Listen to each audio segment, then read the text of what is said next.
Okay, so before I will start my session, let me share my PPT with all of you.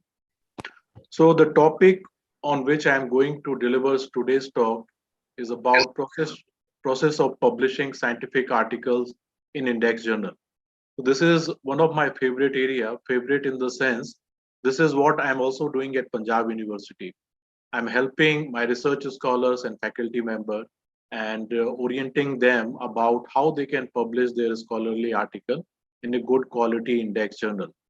And for this also, I am delivering lecture in the pre-PhD coursework of our department in our not only in our university but also in some other university where I'm telling the research scholar or where I am orienting them about how they can publish their articles in index journal. And the second reason is if you see my Scopus profile, during the last 10 years, I got the opportunity to publish approximate 12 research papers in a journals which are indexed in Scopus. Recently, I also got confirmation from for my two of my articles from the editors of some of the international journals. So soon you can also see these paper in my Scopus profile. So what I am trying to say is whatever I am going to discuss with you, it's all based upon the personal experience which I have gained while publishing my research paper in these quality journals. And one more thing I just wanted to share with you, like recently I published one of the research paper on the topic near field communication, and the same paper is published in a journal which is not only indexed in Scopus, but it is published by American Library Association. And the name of this journal is Information Technology and Libraries, right? So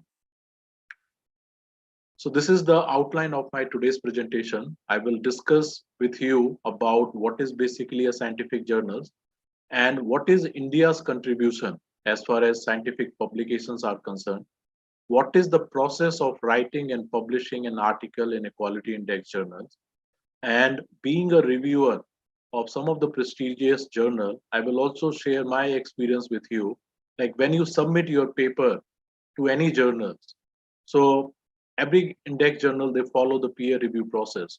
So once your paper is forwarded to the reviewer, so they also evaluate your paper based on certain parameters. So I will discuss with you what are these parameters on which your paper is accepted or rejected. And then the next thing is sharing and promoting your research, right? It is not only about publishing your research paper in a quality index journals, but at the same time, it is also very much important for the researcher and the faculty member that once you publish your research paper, you have to make your research visible to the academic community so that maximum research scholars and the faculty member around the world, they can view your research paper, they can download their research paper. And there are many studies in which it has been found that more you make your research visible, there are always a higher chances of getting a citation for your research work. So I will discuss with you what are the tools and platforms available which are very much useful for the research scholars in terms of sharing and promoting your research. And I will also discuss with you in a brief like how you can measure the impact of scientific research. Although there is a separate lecture on this topic, but I will give you a quick overview about what are the research metrics available through which you can measure the impact of your scientific publication. So this is the agenda of my today's presentation. So let's start the presentation about what is basically a scientific journals, right? So if you can see from this slide, scientific journals are basically a platform which is developed by a publisher, which is developed by an institution or any professional body. And the purpose is to provide a medium through which any research scholars, they can share their research finding to the academic world. And you will be happy to know that the concept of this scientific journal is not new. The first journal which is written in the French language, and the name of the journal was Journal des Esquivans. It was first published in the year 1665. And on the same year, the first English journal, and the name of the journal was Philosophical Transaction of the Royal Society. This was also published in the year 1665. So you just imagine how old the concept of scientific journal is. And since then, there is a huge number of increase we can see as far as publication of scientific journals are concerned. And being a library science professional, we all know that there is only one authentic source in the world which can tell you about the total number of scientific journals published around the world. And if you see the data of Ulrich International Periodical Directory, this I'm quoted for the year 2019, there are more than 246,000 journals are available. And there is very interesting study which is conducted by Outsell in the year 2017, where he has estimated that the total market size of all these scientific journals is worth of 25.7 billion. So you just imagine how big this publication industry is as far as economy is concerned, right? And if you see the philosophy of all these journals, so what they are basically doing, all these publishers, they are publishing a journal where in their editorial board, generally they appoint some of the well-known scientists or academicians. And as we know that the publishers, they are not paying a single penny to the editorial board member. And what they are also doing, they are also appointing a reviewer. And reviewer is also from us, like Elsevier, Wiley, Blackwell, all these publishers or any publishers, when they appoint the reviewer, they just see their academic credibility, right? And for reviewing any paper, they are also not paying a single penny to the any reviewer. And the most important thing, the content which the publishers they are taking from the research scholar, they are also not paying a single penny to all these research scholar, through which they are getting the research papers free of cost. But if you wanted to read the articles which is published in these journals, they are charging a huge amount of money from the university. So some of the big publishers like Elsevier, Wiley, Blackwell, subscription of these journals or subscription of these publishers is a very costly affair. So that is why in this study, you can, and the same study is available on Google also.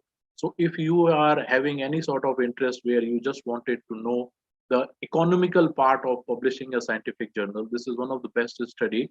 And as I just mentioned, that how huge or how big this publication industry is as far as making money is concerned, right? Now coming to the next slide, if you see where India is standing as far as publishing research paper is concerned. So there is a one study which is conducted by this United Nations Scientific Foundation, and the same study was published in different journals, different magazines, and even the Press Trust of India in their website they have uploaded the similar study on January 2020, and there is one separate article published in India Today also about where India is standing as far as publishing scientific paper is concerned. So if you can see that China is leading from the front, and till now China has published more than 528,000 articles, and China is sharing 20.67% of global share as far as scientific publication are concerned.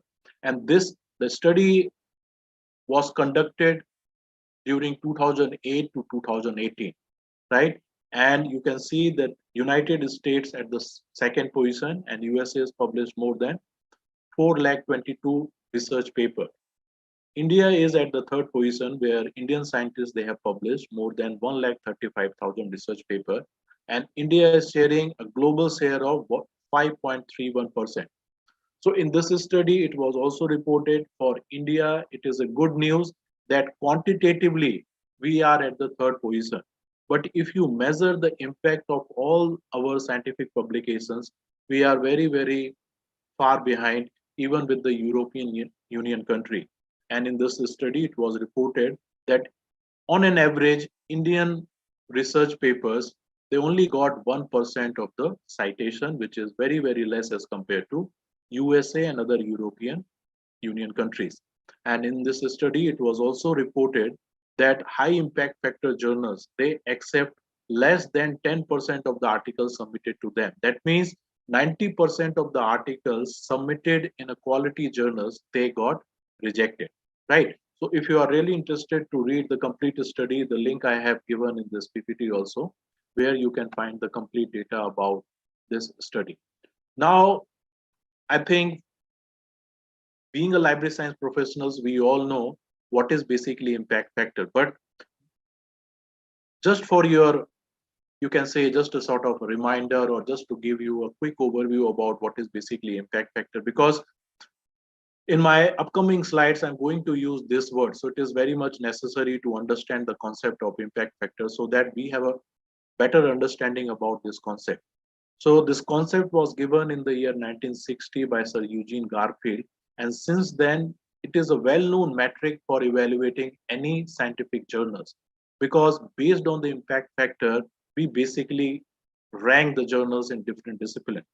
So the calculating the impact factor of any journal is a very simple formula. And you can see from also this slide also that how we can calculate the impact factor of any journal. So let's take one example, like if you wanted to calculate impact factor of journal X for the year 2017, in this case, what you have to do is you have to first add the total number of articles published in 2015 plus 2016. So here we are taking a window of 2 years. And then you have to also count the total number of articles published in the year 2015 and how much citations they have received in 2015, and just add the total number of citations for the year 2016. So when you divide the total number of citation of all the articles published during the last 2 years divided by the total number of articles published in the same journal, so whatever will be the number, that is basically impact factor of any particular journal, right?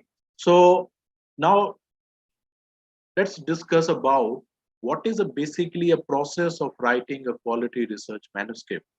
The first important thing is selecting the right topic. It is very much necessary to select only those topics in which you are genuinely interested, right? Sometime what happen is the research scholar, they go to their supervisor and they ask their supervisor, sir, can you please suggest us on what area I can do some research or I can do the PhD. But generally, it is suggested that instead of asking your supervisor or your teacher, if you can decide the area on which you are really interested, that will definitely help you in terms of doing a good quality research.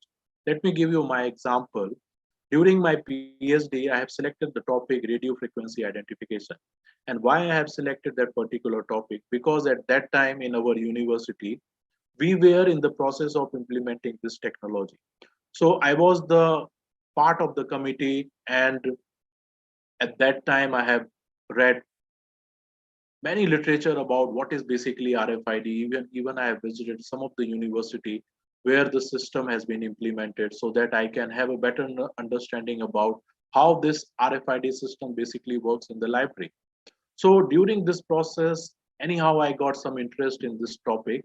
At that time, I decided that I will do my PhD on this particular topic. So if you select the topic in which you are genuinely interested, that will, help you in terms of writing a good quality research paper. So first thing is selecting the right topic for your PhD or for your any sort of research work in which you have some genuine interest and you are truly passionate about that particular topic. The next thing is researching the literature. Now, again, we know there is some difference between search and research. And what is basically a research? Research is basically a careful and detailed study into a specific problem or concern related to that particular area using the scientific method, right? So why we are doing literature search? Because while doing the literature search, you come to know what other articles are available on that particular topic. And while going through these articles, you will have some understanding about that particular area or that particular concept. And with the help of literature review also, you can identify the research gap. So once you identify the research gap, it will help you in terms of justifying your research, right? And in your research paper or in your PhD thesis, there is a one portion where we have to write the significance of our research or justification of our research. So if you are doing the literature search properly, you can identify the gap. And once you identify the gap, that will help you in terms of justifying the topic for your research work which you have selected. Now, again, the one more thing here I just wanted to share with you. Like, sometime it is our duty to orient our student or research scholar about what is basically a search strategy, because why it is very much necessary, because once you have selected the topic, or once any research scholar or student, we select the topic, the next thing is about searching the literature. But if you don't know how to formulate a good search strategy, you know, you will not find a relevant article related to your subject area. Now, with this slide, I just give you a quick understanding about what is basically a search strategy and how to formulate a search strategy. Now, let's take one example. Like, for example, if any student has assigned a topic and the name of the topic is to what extent has means and theory been applied to affect consumer health behavior. Suppose this is the topic on which you wanted to find some literature. Now, if you will put the complete title as it is in Google or any other search engine or any library database, you will find all irrelevant article which database will give you, because the reason is you have not formulated the proper search strategy. So the first step of formulating a search strategy is to identify the significant keywords from your given topic. And if you carefully read this topic, there are only two significant keywords, and these are means and theory and consumer health behavior, right? So first thing is identifying the significant keywords from your topic, and the next step is write down all the possible synonyms of the significant keywords which you have identified. Like, if you consult any standard source like Rogers International Thesaurus, so, or any other standard source, you will find that there are some other synonyms for these two significant keywords, and these are means and theory, mean and analysis, health behavior. Here you can see there is a spelling variation, nutrition and diet. So the first thing is identifying the significant keyword. The next step is write down all the possible synonyms related to that particular keyword, and then we can use the Boolean operator. And we all know the concept of Boolean operator. These are and or not. So we know, like, when we have to broaden our query, in that case, we can combine the keyword using with or. And when you wanted to narrow down your query, we need to connect the keywords with the AND operator, and not where we wanted to eliminate something from our keyword. So once you will arrange all your keywords and you will use the proper connector, that particular string is basically your search strategy. And when you put this string in any search engine or any library subscribed database or any open access database, you will find a quality literature or the articles which is most relevant to your topic. Now, the next thing is, what are the tools available for literature searching? And like in university, generally, university, they are having access of Web of Science. Some of the university, they are having of Scopus, access of Scopus. So if your university is subscribing to these two databases, I think these are one of the best tools to do the literature search, because these are not only the citation database, these are also an indexing database where you can find millions of articles on any particular topic which is published in the journals which are indexed by Scopus or Web of Science. But if your university or institutions does not have access of Web of Science and Scopus, in that case you can use Google Scholar. Instead of using a Google, you can use Google Scholar. There is an open access database, it's called Oyster. This is the screenshot. So Using this database, you will find a quality literature, and most of the content you will find available in an open access domain, right? If you are working in the field of medical sciences, then PubMed is one of the best indexing database. And similarly, there is again a scholarly search engine. It's called Base or Microsoft Academic. Similar to Google Scholar, Microsoft, they have also developed a search engine, and the name is Microsoft Academic. So the thing is, if you use these quality database for your searching your literature, you will find the relevant articles related to your topic. Now, once you are done with doing the literature review part, the next thing is writing the introduction of your research paper.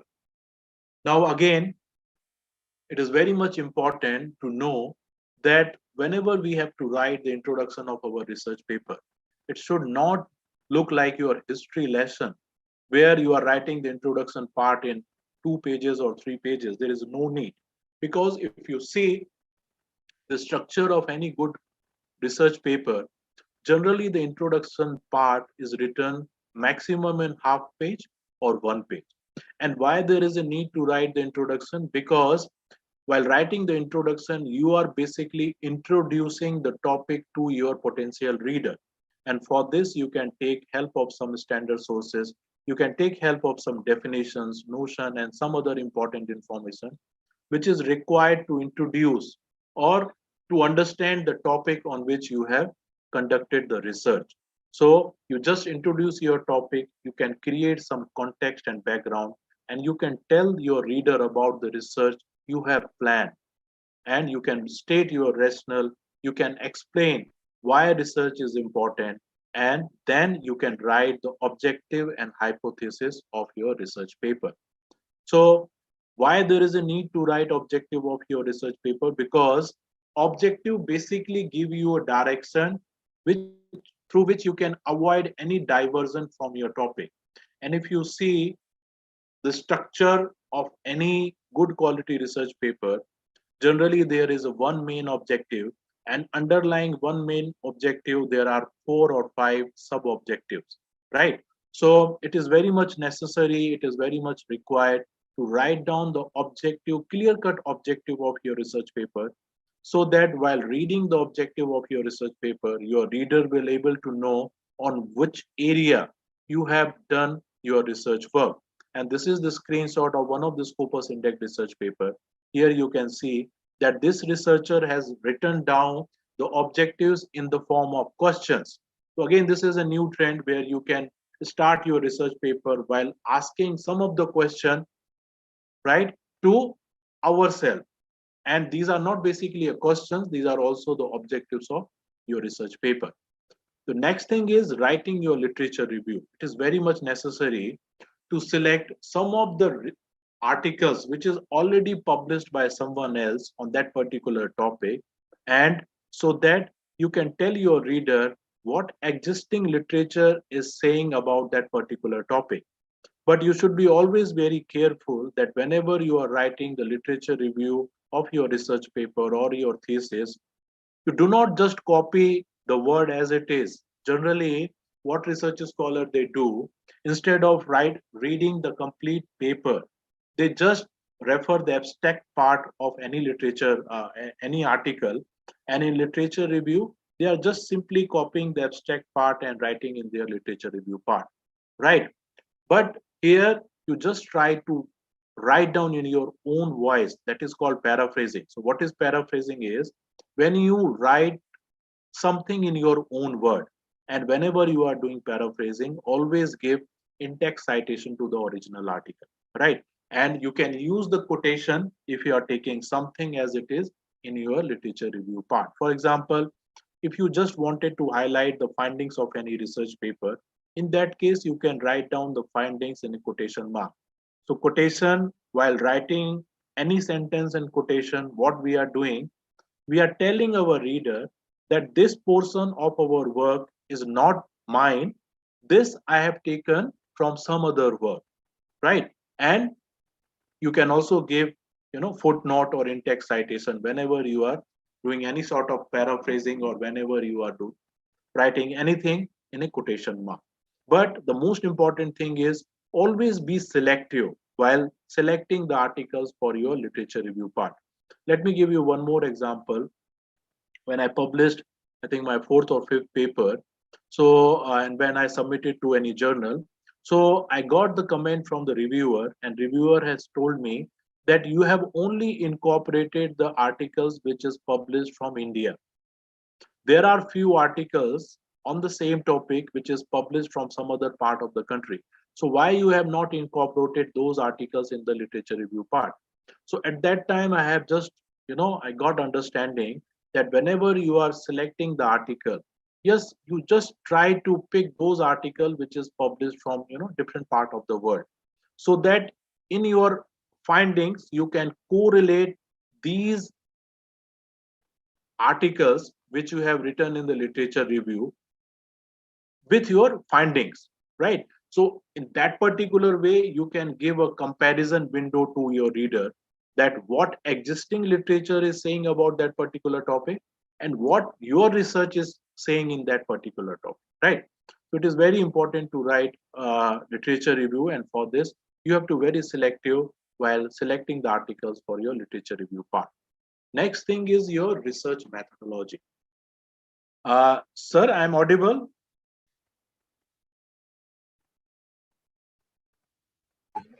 Yes, you are audible very much. Thank you, sir. Thank you. Now, the next part of your research paper is your research methodology.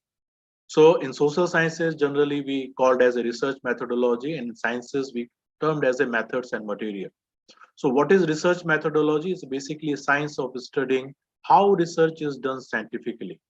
And in methods and materials, we are just telling our readers what sort of methods and materials we have used while conducting our research. So why research methodology is very much important?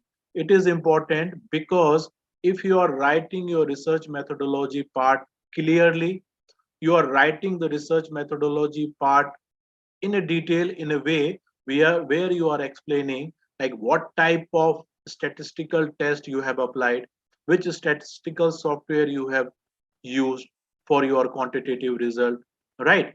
So it is very much important to write down research methodology in a very clear cut manner, so that if any research scholar, he or she wanted to do similar type of research, you can give him or her a sort of roadmap, like this type of methodology I have adopted for my research. If you are interested in doing the similar type of study in some other area, you can apply the same research methodology, right? So this is again an example of, some of the papers where you can just see how clearly and how detailed this research methodology part was explained by this research scholar.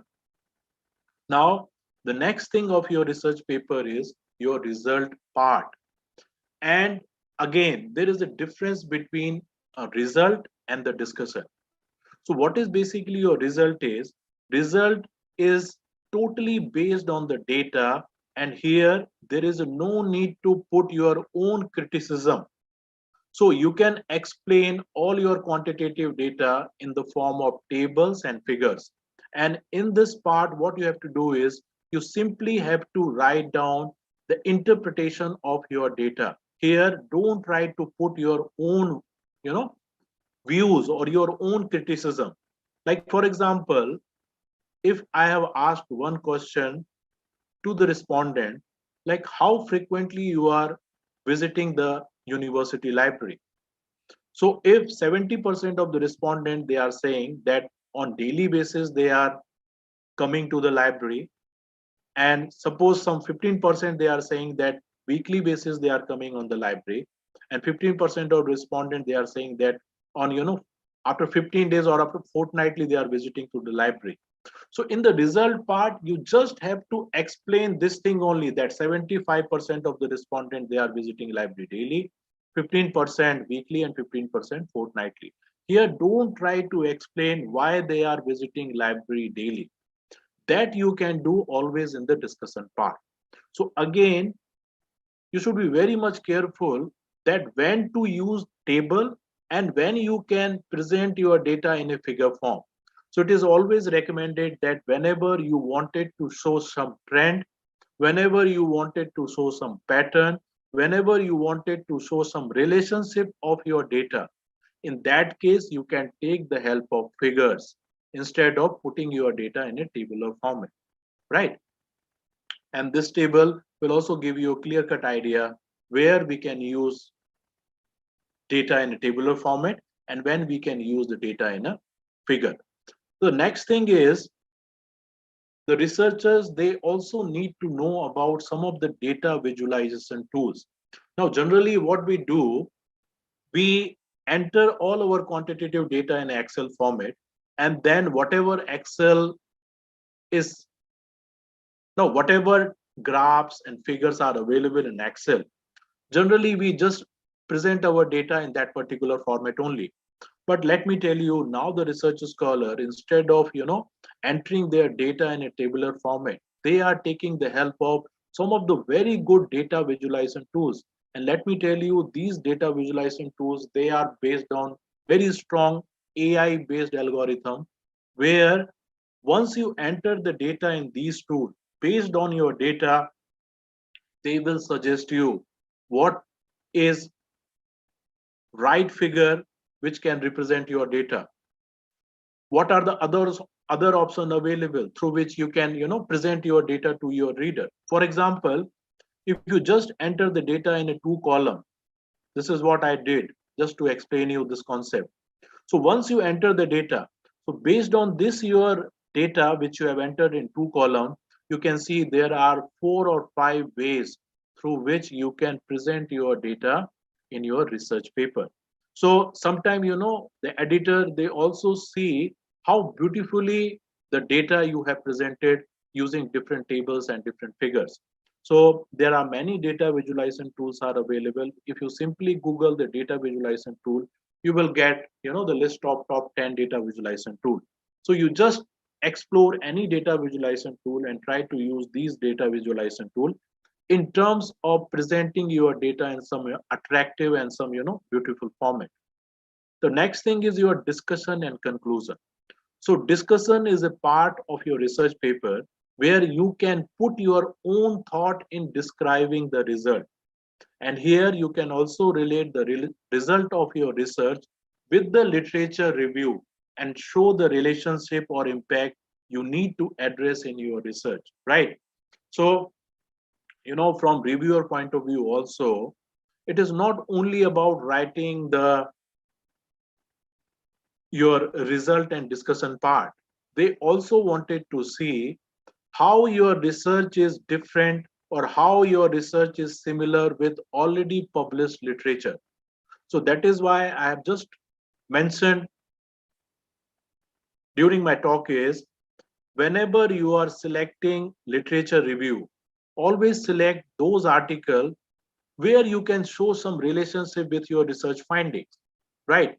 And then the conclusion is basically summary of your research, which is expected to be critically extracted from the result and discussion section. So here you can also write down what is the limitation of your research, what is the further area of your research, right? So if you see the structure of any good quality research paper, this is about writing your research paper in a good structured manner. The next thing is writing down the title and abstract of your research paper. Generally, what the research scholar they do, they first write the title of their research paper, then they write the abstract, and then they start writing their full paper. But what I personally feel is first you write your research paper and then you start to think about the title, and you always select or write the title in a manner through which you can summarize the main theme of your article and you can reflect the contribution of your research. And then the next important thing is your abstract part. Let me tell you, abstract is a very important component of your research paper. And based on your abstract, generally the editors, they forward your research paper for peer review process. And from users point of view also, like for example, if we are searching any article in Scopus or any other database, Instead of reading the full text article, we generally select the article based on the abstract. And once we read the abstract and we thought that this is the article which is going to be relevant for my research paper, based on the abstract, generally we download the full text. So the same thing apply when you are writing your research paper. And this is, I think, the best way. If you are, if you have published your research paper with Emerald Publisher, so now this publishers, they have a very structured way of writing the abstract part of your research work. And if you are following the same structure in any of your research paper which you wanted to publish with any publisher, the best way to write the abstract is your abstract should be comprised of these subtopics. Like first you write what is the main purpose of your research, what type of design and methodology you have followed, what are the key findings of your research, is there any research limitations, or is there any implication of your research, what is the practical implication, and what is the originality of your research, right? So if you write the abstract in such a manner, that will always make a very good impression, not only to the editor but also the reader of your research paper, right? So this is about how to structure a quality research paper when you wanted to publish with any top publishers. Now, once you written down your paper, the next thing is how we can publish our research paper with good quality index journals, right? And for this, selecting the right journal is a very important process. Now, generally, there are traditional method of selecting the right journal for your research paper. But let me tell you, now the publishers, and if you wanted to publish, your research paper in index journals, the first thing which you can see, which you can explore is like whatever journal you have decided, you just try to see whether that journal is indexed by Scopus, Web of Science, or UGC Care. Because now UGC Care for PhD scholar, it is very much necessary, even for the faculty member and the library science professionals. If you are applying for promotion or some open post also, they will only give the weightage if your paper fall under the category of category 1 or category 2 UGC Care list journals, right? So finding the right journal for your research paper is very important. And for this, what you can do is, instead of following the traditional method of selecting the right journal, you can take help of some of the tools which is developed by topmost publishers, and these tools are freely accessible for researcher and faculty member. Now, for example, if you wanted to publish your research paper with Elsevier publisher, in that case, what you can do is you simply go to Google and just type Elsevier Journal Finder. So when you enter this keyword on the Google, it will take you to the home page of this Elsevier Journal Finder. And here, what you have to do is you just type or copy and paste the title of your research paper, and then abstract of your research paper, 6 or 7 significant keyword, and just select the area of your research. Like for example, in this manner. So once you will type or copy and paste all these things, this system will tell you what are the journals available which is published by Elsevier in where you can publish your research work. Like for example, the Elsevier has suggested only 3 journals for this research paper, and you can see these are Journal of Informatics, Journal of Academic Librarianship, and Information Processing and Management. And here you can see what are the chances of acceptance, how much time it will take to give their first decision, and how much time it will take to publish my research paper in this particular journal. So while using this system, it will give you some sort of idea like what are the journals available, what is their impact factor, and how much time generally they will take while publishing your research paper, right? Similarly, if you wanted to publish your research with while a publisher, So Wiley, they have also developed the Wiley Journal Finder. Almost all the top publishers, they have developed their platform where they are helping the research scholar in terms of selecting the right journal for their research paper. So these are very useful tools. They are very good tools which can help you or which can suggest you what are the journals available on your research area in which you can publish your research paper. Springer, they have also developed their journal suggester, and the same thing you can do, and they will give you a list of journals. And there is again a very good tool. It's called Edange. Like if you are not publisher specific, you just wanted to see like what are the journals available on this particular area. So you just type title and the abstract, and this tool will give you list of all the possible journals where you can publish your research paper, right? And then EndNote generally we use for managing our references, but this tool also give you, there's a feature, it's called EndNote Match, and it will give you a list of all the possible journals where you can publish your research. Now, once you identified the journals, the next thing is preparing your research paper according to that particular journal. For example, if you wanted to publish your research paper with any IEEE journals, so you have to arrange your research paper according to IEEE template, right? If you simply send your Word file to the editor, straight away you will get the rejection because they will clearly write that you have not arranged, you have not, you know, written the paper according to our template. And that is why it is very much necessary to prepare your paper according to publisher's template. And let me tell you, there is a very good software available. It's called LaTeX. And this software is beautiful in the sense that once you write your research paper using this template, so using this software, there are hundred of templates are available through which you can arrange your paper according to any publisher's template style. And I think in your program schedule also, sir has arranged a specific lecture on that particular topic. So that resource person will tell you how to use this software.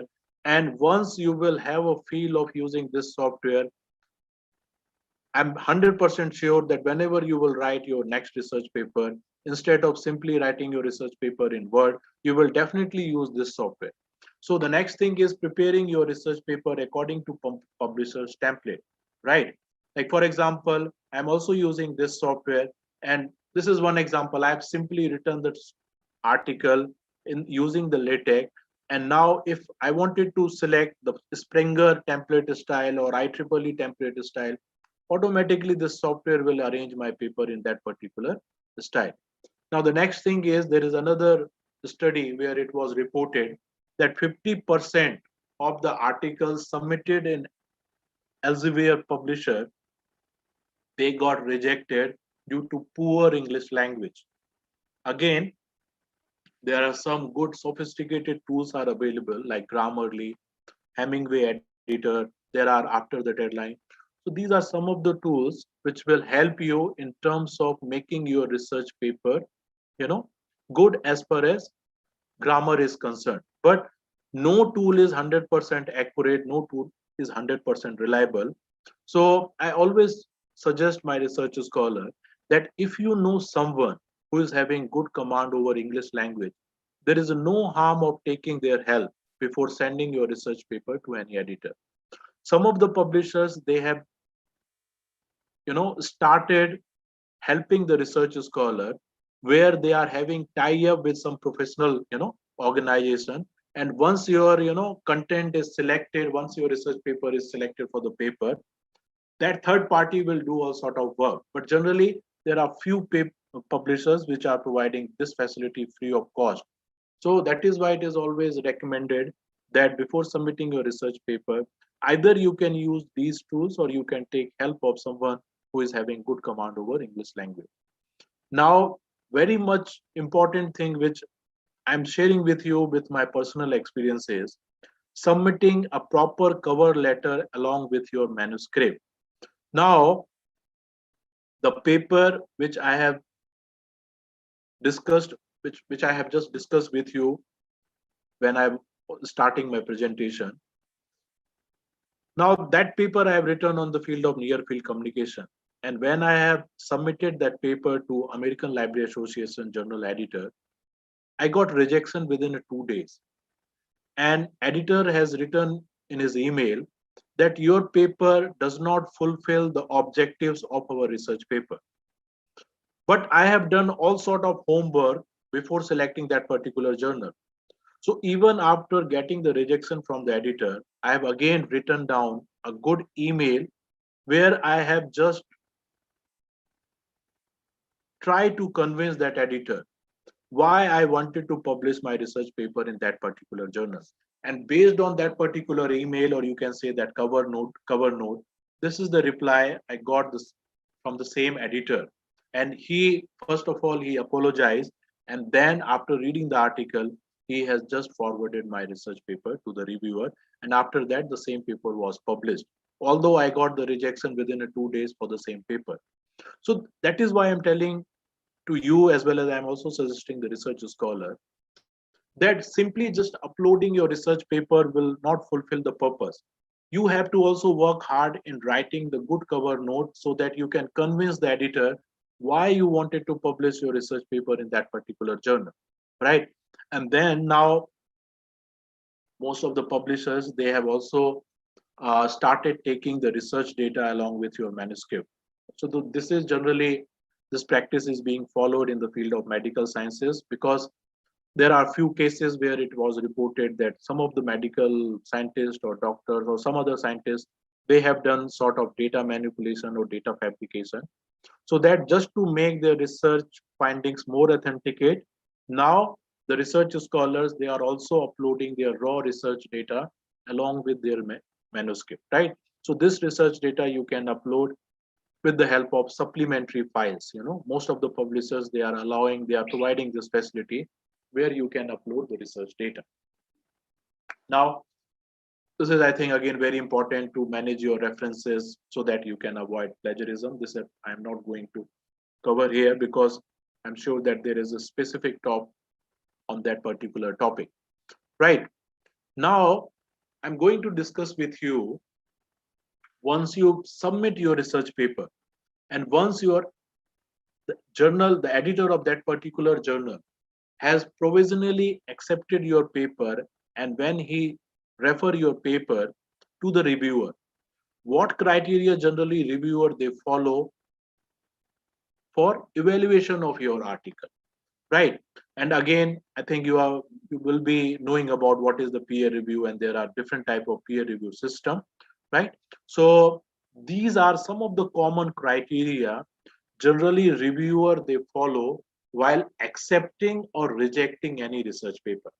So the first thing which reviewer they see in your research paper is, what is the originality of your research paper? Does the paper contain new and significant information which is adequate to justify publication? So if you are writing your abstract where you are mentioning the originality, that will immediately give a sort of, you know, hint to the editor or to the reviewer that this is the originality of your research paper, right? And then the relationship to the literature. That is why I already discussed with you the importance of writing the literature review. So they see, does the paper demonstrate or having the adequate understanding of the relevant literature in that particular field, and whether he or she has related his or her research findings with the literature review or not. The next thing they see, whether you have clearly explained the research methodology part. Then, are the results you have presented in a beautiful manner? What are the implications of your research? Does it having any practical implication or social implications? What is the quality of your communication? So these are some of the common criteria on which reviewers, they generally accept or reject your research paper. So that is why it is very much important to write your research paper in a standard format, so that when the reviewer, they will go with your research paper, they have clear understanding about your research methodology, they have clear understanding about the literature review and other part of your research paper. So based on these common criteria, generally they accept, generally they give minor revision, major revision, or reject your paper. Now next important thing is addressing the comments of the reviewer very carefully. Again, let me give you my experience or my example. Now, the paper which I have published recently, you can see that within this single paragraph, the reviewer has asked me 6 or 7 questions. So now, whatever I have written in this paragraph, I have to read the comment of the reviewer and then I have to justify. I have to reply to each and every comment, right? So that you can tell to the reader why this thing you have mentioned in your paragraph. And it is also not, advisable to always, accept whatever reviewer they are commenting on your research paper. If you have a proper justification without changing the sentence of your paragraph, you can tell the reviewer that this is the reason why I have written this paragraph, and there is no need to make any modification or any changes. But wherever it is possible, you try to reply to the addresser reviewer comment carefully, and if possible, you can modify or you can make some changes in your research paper. Now, again, so once your paper is accepted for the publications, then the next thing is we have to read the copyright policies, of the publisher before signing the copyright agreement, right? Uh, Sir, how much time I have left so that I can finish my presentation within time? You have still 35 minutes. Okay, I still have 25 minutes, right? So now the very interesting thing which I wanted to share with you is there is a one good tool which is known as Scholarly Copyright Addendum Engine. This is publicly accessible tool, and using this tool, like for example, what is the advantage of using this tool is, suppose once you publish your research paper with any publisher and once you sign the copyright form, then what you are doing, you are giving the copyright of your research paper to that particular journal.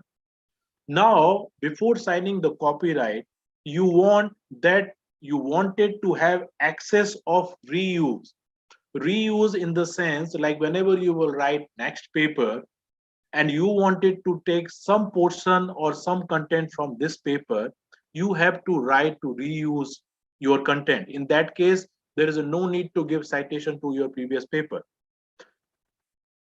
Similarly, there are other type of rights available. Like for example, you wanted to upload your research paper immediately after publishing in your institutional repository or ResearchGate or any other open access platform. In that case, you have to select the self-archiving right. So if you select the agreement type and if you can tell this portal that what type of right you wanted to retain before publishing your research paper to that particular journal. You select the right and the terms and condition depending on your right, this portal will make for you. And the same terms and condition you can email to the editor and you can tell them that you wanted to include these clause in the copyright agreement. So if the publisher, they don't have any problem, they will incorporate these terms and conditions so that you will have the right where you can self-archive, where you can reuse, right? Why I'm explaining this thing to you? Because we are not comfortable in writing the legal term of the copyright agreement form. So this tool is very much helpful in terms of writing the legal wording depending upon the right which you wanted to have even after publishing your research paper. Now, next thing is, okay, now due to this API and all sort of things, there's a mushrooming of predatory journals. And there are many articles, even the Nature has published about 4 or 5 articles based on this predatory publication. And we all know this base list of predatory publishing. They have also, you know, listed some of the journals which falls under the category of predatory journals. Even if you see this website digitalcommons.lmu.edu, even they have developed some sort of template on which you can also see whether any journals falls under the category of predatory journals or not. So these are the criteria. So before selecting any journals, if you have any doubt about, you know, publisher's reputation or journal reputation, in that case you can evaluate that particular journal based on these criteria, right? Think, check, and submit is again a very important tool which is helpful for the research scholar, where they can see what type of things they should remember before submitting their research paper to any good journals, right? So this is again a very useful website for the research scholar. And whenever you have time, you just try to explore this website. Next thing is promoting and sharing your research work, right? And I think we all know the importance of Sherpa and Romeo website. So this website basically tell you what type of rights publishers has given you if you wanted to upload your research paper in any open access repository. For example, if you have published your research paper in a Nature journal, Nature never allowed researcher to archive the author version or the publisher's version of PDF to any repository. For example, if you will download your research paper which you have published in a Nature journal, and the same PDF, if you will upload on academia.edu or ResearchGate, that will be a total violation of the Copyright Act. So before making your research accessible in any open access domain, you always take help of this website, Sherpa Romeo, which basically tells you which type of rights publisher is given you if you wanted to make your research paper visible to the academic community using different platforms, right? And again, the Creative Commons licenses, we all know. So we should be very much careful about, you know, putting our research work also under various Creative Commons licenses, right? So you can create your ResearchGate profile where you can upload your research paper, you know, but before uploading, you always double check with Sherpa and Review whether they are allowing you or not. The next thing is, once you publish your research paper, once you know made your research paper visible to the academic community, then the thing is how to measure the impact of scientific research. And we all know there are 4 broad category of research metrics through which you can measure the impact of any scientific publications, and these are journal metrics, author metrics, article metrics, and alt metrics. So I'm not going to explain you in details because there is a, you know, separate talk for this particular topic where you will have a clear cut understanding about how we can apply these 4 metrics in terms of evaluating our research paper, right? So again, okay, I'm just skipping this slide, okay, because most of the things I think the resource person will discuss with you on the topic of measuring the impact of scientific research. But altmetrics is a very good concept, I think, and this basically helps the research scholars in terms of knowing what is the impact of your research paper on social media.